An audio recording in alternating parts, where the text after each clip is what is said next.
The Donkey's Gift, Chapter 8. Aeneas, where are you?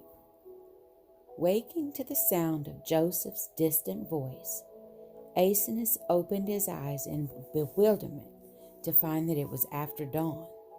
He had slept the night away, wasting still another opportunity to escape.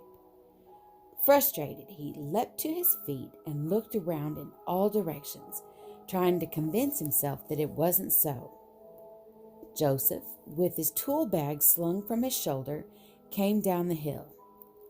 "I'm sorry if I woke you," he said. "I just wanted to say hello. Going back to sleep. We can't leave till I earn some money." Money? Was it possible he had spent the whole night in that room, then got dressed there this morning without noticing his fat purse on the floor? He never seemed to notice anything, yet he could walk through one perilous situation after another unscathed. If the sky were to fall, it would miss him. Despite Aeneas's impatience, he stood still while Joseph fussed over him as usual, currying his coat and cleaning the mud from his hooves. The man had just begun examining his teeth when Mary hurried down the hill, waving something in her hand. "Look what I found!" she cried. "That's my purse!" he exclaimed. "With all your money in it and then some," she said. I found it right in our room by the window, as if someone had reached in and dropped it there. Something peculiar is going on, Joseph. Only Aeneas was near that window last night." With trembling fingers, Joseph loosened the strings and opened the purse. When he looked into it, his eyes widened. "I don't understand it," he gasped. "There's twice as much money here as I lost. Tell me exactly. Now, where did you find it?" "On the floor, directly below the window." "But that's where I put our donkey packs." "It was right next to them." "Well, that explains everything," Joseph said. "I must have put my purse in one of the packs just after I gave the coins to those 3 beggars." "Why would you have done that?" "I don't know, darling. I can't even remember doing it, but sometimes I can be absent-minded. Have you never noticed?" She smiled benevolently. "It has occurred to me. But if that's what happened, where did all this extra money come from?" "There's only one possible explanation," Joseph said. "The extra money is a gift from God." "It is that," Mary agreed. "With a child coming, we'll need every bit of it." After they recovered from the excitement, Joseph paid the innkeeper, and they were on the road once more, still hoping to make Jerusalem before the Sabbath. They had been traveling about an hour when Joseph turned to Mary and said, "I only hope your time doesn't come while we're climbing these mountains." Aeneas could understand Joseph's concern. Mary looked pale and drawn, as if she might be ready to deliver at any moment, yet she didn't seem worried. "The child will not be born," she said, "until we reach Bethlehem." Aeneas thought babies came when they were ready, not when their mothers were ready for them. But with Mary, he wasn't so sure. She had a strong will beneath her gentle exterior.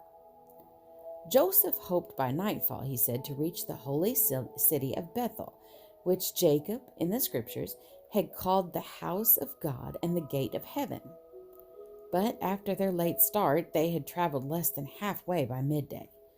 They stopped only long enough for Aeneas to eat a bag of grain and themselves half a loaf of bread with some olives. It was mid-afternoon, and they were approaching the top of a hill when Joseph happened to look back and see, about a half-mile behind them, 3 men riding 3 donkeys. "I believe those are our friends," he said. "We should stop and wait for them." Mary and Aeneas also turned. There was no doubt in Aeneas's mind. The 3 men were Ichabod, Jabez, and Caleb, and they were whipping their donkeys to hurry them along. Aeneas decided he had better hurry himself along. There were too many isolated places in these hills where those 3 could carry out their murderous plot he had managed to thwart a few days earlier. While he was considering the dismal prospects, Mary said to Joseph, "I don't think we dare wait for them, dear, if you want to make Bethel before dark." "Oh, we have plenty of time," he assured her. "But if you looked at the sky, those are dark clouds ahead," she said. "I think we're in for a bad storm." "God will protect us," Joseph said. "Don't you think he has other things to do? If we can save ourselves from a storm, he'll hardly be pleased to see us depend on him." "Neither will he be pleased if we ignore our friends." "But I don't believe they are our friends, Joseph. I still don't trust them." "Don't you trust me?" "Of course." "Then just relax, my darling, and let me handle things." He turned to the donkey. "You can stop now, Aeneas." Mary, after heaving a sigh, seemed to relax in her saddle chair. But a moment later, Aeneas was astonished to feel her sandals poking surreptitiously against his flanks. She was actually telling him to run. Joyously, he bounded forward, just as Joseph was about to take a hold of his headstall. They were 10 cubits away by the time Joseph recovered from his surprise. "Stop!" he cried. "Not too fast," Mary whispered in Aeneas's ear. "Just fast enough to keep him coming. Maybe we can catch up to someone else before those 3 catch up to us." Aeneas ran up one hill and down another, with Joseph close behind him. If Aeneas had wanted the road to himself, he would have surely found it crowded. But now that he wanted company, there seemed to be no traffic at all, except for Ichabod, Jabez, and Caleb. Each time he glanced back, he saw them coming closer. Ichabod could be heard shouting at Joseph to stop. "I will if I can catch my donkey," Joseph shouted back. As they approached the top of yet another steep and craggy rise, with Joseph obviously tiring and their pursuers less than a quarter of a mile behind them, Aeneas began to abandon hope. But when he reached the crest of this hill, he saw in a narrow valley ahead of them a caravan of donkeys going their way. If they could attach themselves to that caravan before they were caught, they might at least have some protection. It would be easy for Aeneas to overtake the caravan in time, but could Joseph make it? Fortunately, the race was downhill. Aeneas increased his pace slightly, forcing Joseph to maximum speed. They still had 400 cubits to go, with their pursuers only 100 behind them. Then 300, 200, 100 to go, with the men only 25 behind them and shouting at them to stop. When Aeneas reached the foot of the hill, their pursuers were only a few cubits behind them, but the caravan was within shouting distance ahead. Ichabod, riding Hephzibah, now came abreast of Joseph and said, "Don't worry, I'll catch that runaway for you." And Aeneas allowed Ichabod to do so, but not until he had caught up to the caravan, whose leader, out of curiosity, had stopped his donkeys. Aeneas was firmly in Ichabod's grasp when Joseph, Jabez, and Caleb overtook them. Joseph's first concern was for Mary, but as soon as she assured him that she was unharmed, he turned to Ichabod. "Once again, I owe you a debt of gratitude," he said. "I don't know what I would have done if you hadn't stopped my donkey." "I think the beast abuses you grievously," Ichabod said. "But as your kind words for me, you owe me nothing." "I can't thank you enough," Joseph said. "I couldn't have kept pace with Aeneas much longer." "Aeneas, you say? I thought I recognized that monster." The voice of the caravan master had suddenly broken into the conversation. A loud, rasping voice that made Aeneas shudder. When Aeneas turned toward him, he was looking into a familiar, though not a friendly face. This was the rug dealer from Bethlehem who had once owned him, a man named Phineas. He sold rugs that he claimed were from the Orient, but were in fact woven by poor, underpaid women in a Bethlehem barn. Joseph turned to him with a puzzled expression. "You mean you recognize my donkey?" "Brother, If that's your donkey, Phineas said, you got troubles. I know. I owned him once myself. But he's never given me any trouble, Joseph said. Ichabod said, he just ran away from you, didn't he? Well, not really, Joseph corrected. If he'd wanted to run away, he'd be miles down the road by now. He's a very fast donkey. I'll give you that, Phineas said. He ran away from me, and he was a devil to catch. If I had more sense, I'd have let him go, but a crooked jute dealer sold him to me for an outrageous price. That's right, Aeneas recalled. 7 shekels. And you unloaded me to that wine merchant for 9. I could tell you stories about this donkey, Phineas continued in his belligerent, grating voice. The first time I put a pack on his back, he threw it over the side of a cliff. It wasn't just the first time you put a pack on my back, Aeneas recalled. It was also the last time. I'm sorry for your loss, Joseph said, but it must have been an accident. He's carried my wife all the way from Nazareth, and it's been the smoothest of rides, has it not, my dear? Surely the world has never seen a more gentle donkey, Mary said, whereupon she was greeted by derisive laughter from Ichabod, Jabez, Caleb, and Phineas. You're welcome to him, Phineas declared. I think we should be getting on, Ichabod said to Joseph. Those clouds ahead look ominous. Mary said, why don't we travel with this caravan? We can make much better time on our own, Ichabod pointed out. It looks as if there's a big storm brewing, and I don't want you to get soaked. That's very kind of you, she replied, but I doubt if there's any rain in those clouds. Joseph looked startled. My darling, a while ago you thought we were in for a downpour, and the clouds are darker now than they were then. I think you should leave the matter to me. The matter was, of necessity, left to Aeneas, who refused to move on ahead of the caravan when they got underway. Ichabod, Jabez, and Caleb, apparently eager to leave the caravan in the dust, pulled out at a rapid walk, expecting Joseph, Mary, and Aeneas to follow, and indeed Joseph did keep pace with them until he noticed that Aeneas was lagging behind. Come along, Aeneas, he called. Mary, with a hand behind her back, patted his flank lightly, as if to say, pay no attention. Ichabod could hardly contain his exasperation. What is the matter with that animal? He cried. A minute ago you couldn't stop him. Now you can't get him started.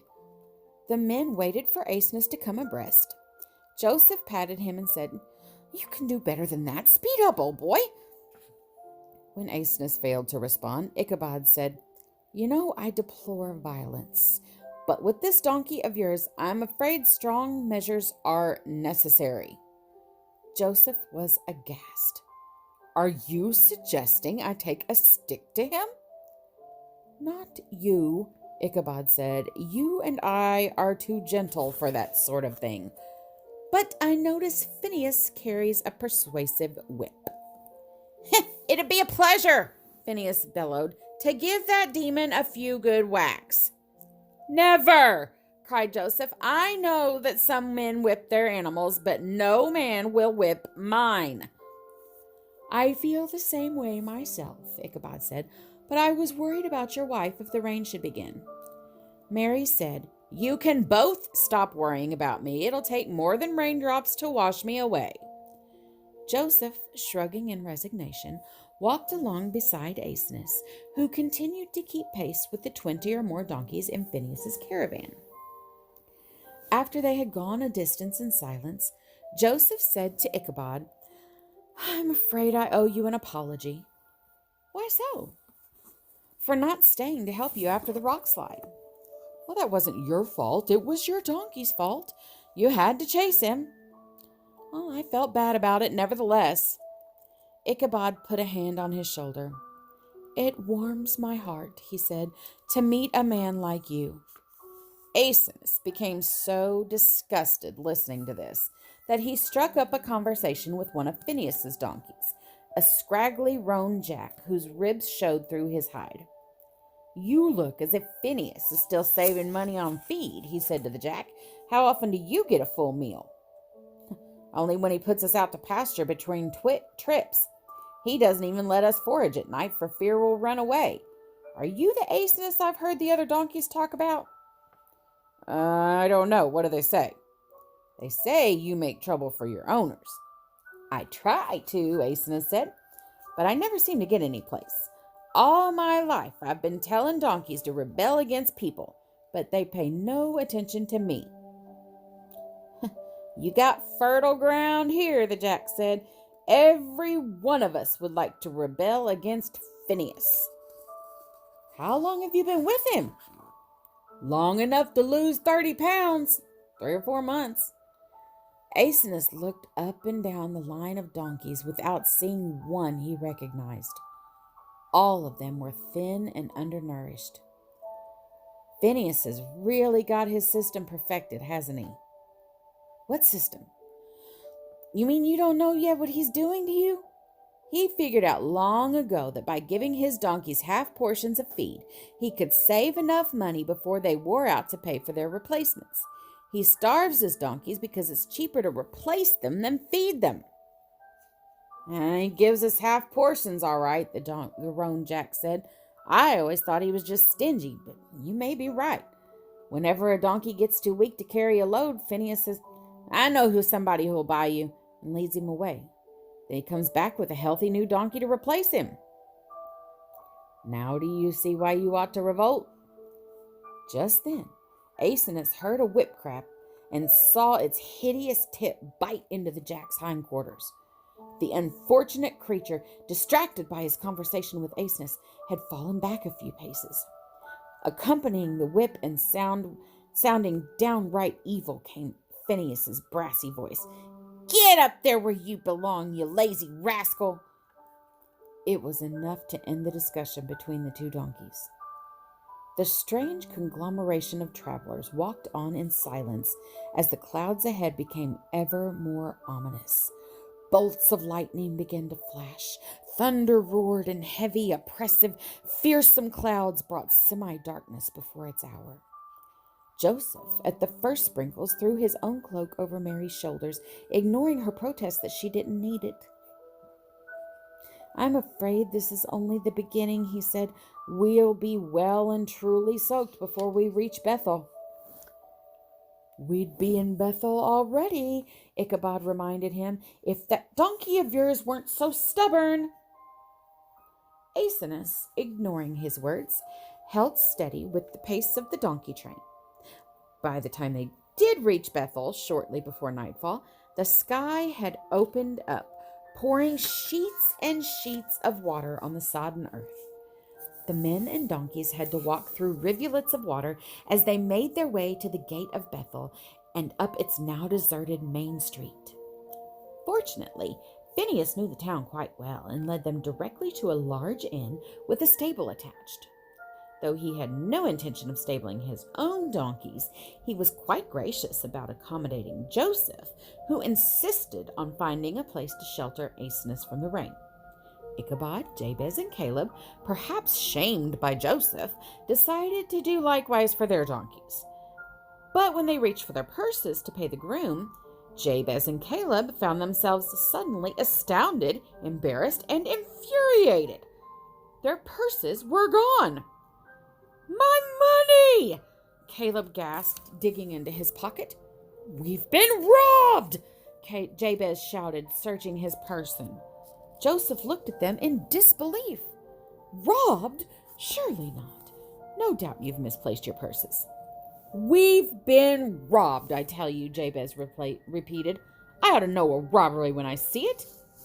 "While we were in Shechem," Joseph said, "I was beginning to think I might have been robbed, but it turned out I had simply misplaced my purse." Ichabod said, "Shechem! That's where it happened. It was that young fellow in the brown cloak. I thought he was too slick. I kept my distance from him. You two should have done the same." Strange," Joseph said. "I met a young man there in a brown cloak, but he was no thief. He couldn't have been nicer." Aeneas began to laugh out loud. The other 3 donkeys stared at him balefully. Caleb's donkey, Amos, said to him, "What are you laughing at, Aeneas? If these fellows have no money, we'll be out in the rain all night." "That's not what I'm laughing at," Aeschylus said. But how could he explain the exquisite irony of Asaph, the ace of pickpockets, losing all that money to the innocent Joseph and then getting some of it back from the unscrupulous Jabez and Caleb? "Don't worry," he reassured the 3 donkeys. "You won't be out in the rain. If I know Joseph, he'll pay to keep you here." Aaron said, "Do you know how much trouble you've caused us, Aeschylus?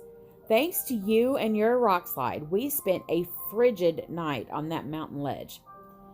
"I'm sorry about that," Aeschylus said, "but I had to do something. Your friends were about to kill us." Hepzibah said, "You wouldn't laugh so hard if you could hear Ichabod talk about you. He saw you kick that boulder. Now he's determined to kill you, and he loves to kill. I can tell you that." Jabez and Caleb were still fuming at the loss of their purses. Joseph tried to comfort them. "Did not the prophet Isaiah tell us, 'He that hath no money, come ye, buy and eat. Yea, come buy wine and milk without money and without price.'" Caleb was not comforted. "I'd like to see your friend Isaiah tell that to a wine merchant." "My dear friend, if you have faith," Joseph said, "your money will be returned to you tenfold, or at least twofold. Take me, for example. I was desolate when I lost my purse, but when I recovered it, look what I found." Reaching into his cloak, he brought forth the bulging pouch.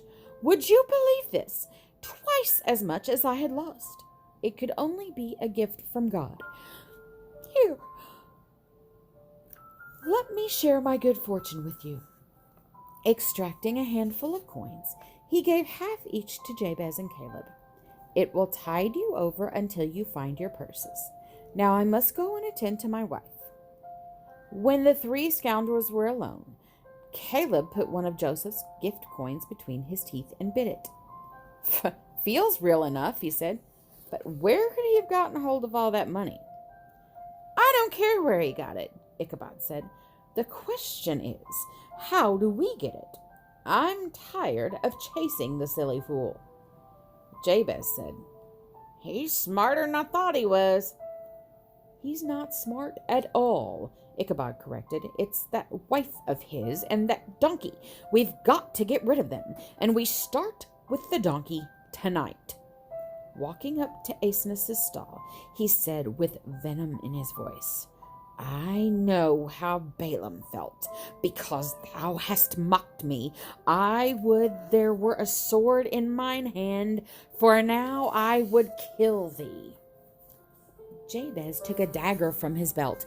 No sooner said than done. Ichabod said, "Put that knife away, you blockhead. This isn't the place to kill the infernal beast." "Where then?" "After everyone is asleep, we'll take him out to where the caravan donkeys are tethered. When the carcass is found in the morning, Joseph will blame that loudmouth rug merchant. Didn't the fellow say in front of all of us that he hated the beast?" 4 hours later, when the only sound in the stables were the downpour of rain on the roof and the repeated crashes of thunder, the door creaked open, and Ichabod poked his head in. Satisfied the way was clear, he tiptoed inside with Jabez and Caleb behind him. They went directly to the stall Aeschylus had been in before they left it. Alas for them, he was not there. Anticipating their arrival, Aeschylus had stationed himself behind a pile of hay at the bolted door. Now that they had opened the door, he was able to slip through it. But at the moment of his escape, a streak of lightning lit up the earth and sky. Ichabod turned just in time to see him running out the open door. "There he goes!" Ichabod cried. "After him!" The rain was falling at such a horrendous volume that Aeschylus was momentarily blinded by it. Before he could get his bearings, Caleb had emerged from the stable, scourge in hand. Demonstrating his unquestionable skill with a whip, he lashed out and coiled the end of it around the donkey's left hind leg. But he had not reckoned with the animal's size and strength. At the sting of the whip, Aeneas bolted forward, pulling Caleb off his feet and dragging him several cubits in the mud before the man let go of the whip. Aeneas continued on at top speed, chased by the three men and dragging the whip for some distance before he dared to slow up enough to let it uncoil. He was pleased to have disarmed Caleb, but he would have to watch out for Jabez and all those daggers. Aeneas had one significant advantage over these men. He knew the town of Bethel, probably better than they did.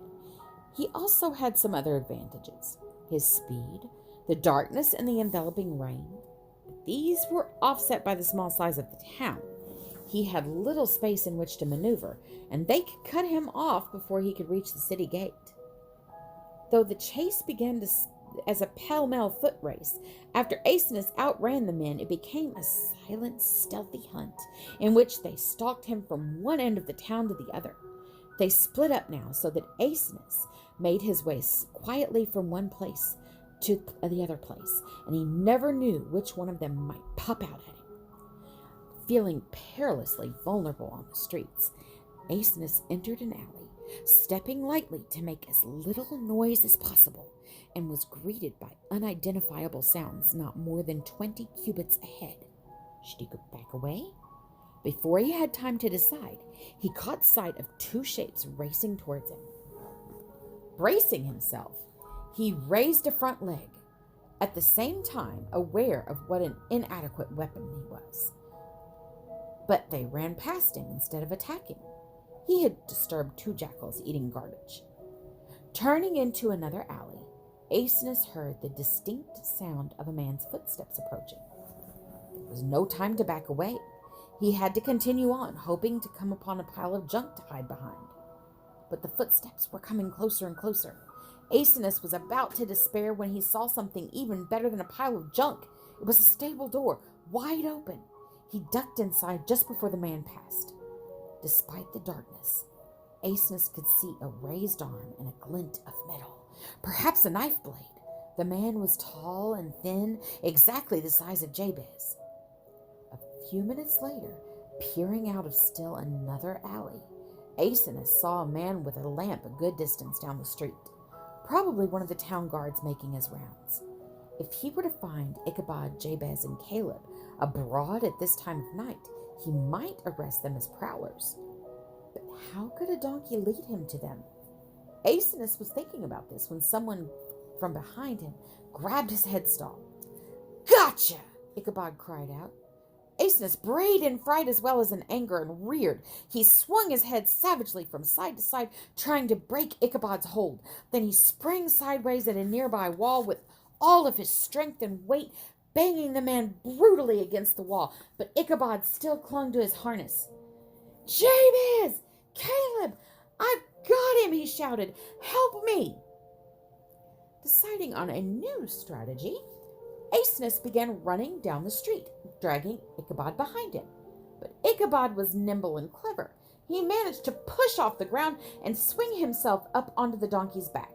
Wrapping his arms around Aeneas' neck, he held on with all his strength as Aeneas galloped and turned and twisted. Within a few minutes, he found himself running along the bank of a stream, thanks to the rains, which was now a raging torrent. "Jabez! Caleb!" Ichabod kept shouting. "Where are you?" At any moment, one or both of them was certain to appear.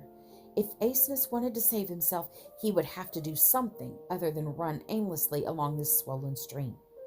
Swinging away, he raced up a hilly street perpendicular to the stream. At the top of the stream, he turned around and, gathering speed as he descended, ran straight for the water's edge.